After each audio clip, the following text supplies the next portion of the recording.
Ek gesels met Phil, die gifkan man. Nou ja, hierdie man het 'n baie interessante besigheid. Ek het hom laas in Maart gesien. Toe release ons 'n video van hulle en mense het hierdie man se persoonlikheid daai video oorgeneem. Nou ja, Phil gaan nog 'n bietjie met ons gesels. Ons vertel van sy besigheid en dan het hierdie man 'n plan om bietjie met 'n paar boere te gesels. Nou ek wil sien hoe loop dit af. Kom ons luister.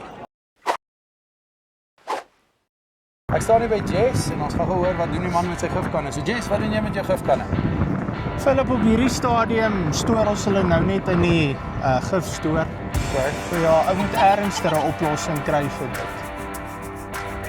Wat as ons vir julle kan sê by die gifkan man kan ons al hierdie kanne kom haal, ons kom laai dit gratis, ons charge julle nooit. Alex, wat maak julle met julle gifkanne?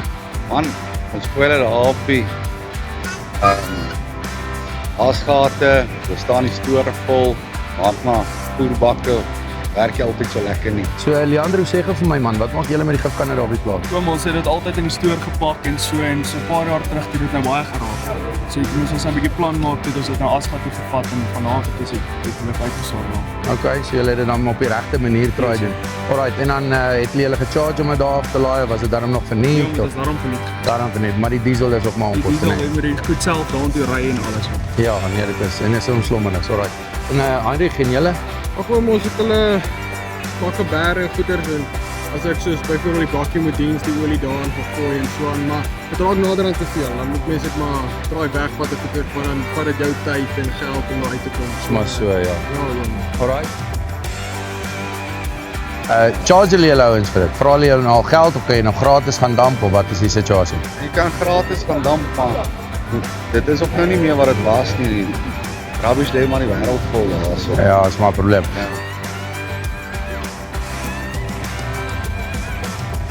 Ons het affiliasies met verskeie plekke reg oor die land wat ons help om gifkanne in te vorder, so jy is 100% gesorg, ons waardeer dit. So wat as ek vir jou sê, ons kan dit vir jou gratis kom haal op jou plaas, dit kos jou niks, ons gee jou 'n sertifikaat vir jou Global Gap, sal ek julle 'n bietjie uithelp daar op die plaas. Ja, natuurlik, 100%. Nee, dan gaan ons daai goed net uitkry en ja, dan sal spasie, genoeg spasie. 100%. En dan ons werk ook met local skole, so Afrikaanse medium skole, Afrikaanse kerke en ouer huise en dan skenk ons 'n bietjie iets soontoe en ons help bietjie ons ou mense en ons kinders. Wat dink julle? Dit sal perfek werk. Ons help. Wat dink julle manne? Ja, verseker. Alright, ja. Dan sê ons dankie vir julle tyd. Laat dit mooi gaan. Veilig terugry. Ek weet dit is 'n lang trip. Right, en dit is nou Phil, die gifkan man. Nou ja, hierdie man het nou met 'n paar boere gesels, 'n bietjie te hoor wat doen hulle met hulle dromme. So as jy bietjie meer belangstel om van jou dromme ontslae te raak, kyk op die link onder of bo, gesels met ou Phil, baie lekker ou en hy het bietjie kennis van die plastiekbedryf. Ek's daar nou van Farm Space. Mooi dag.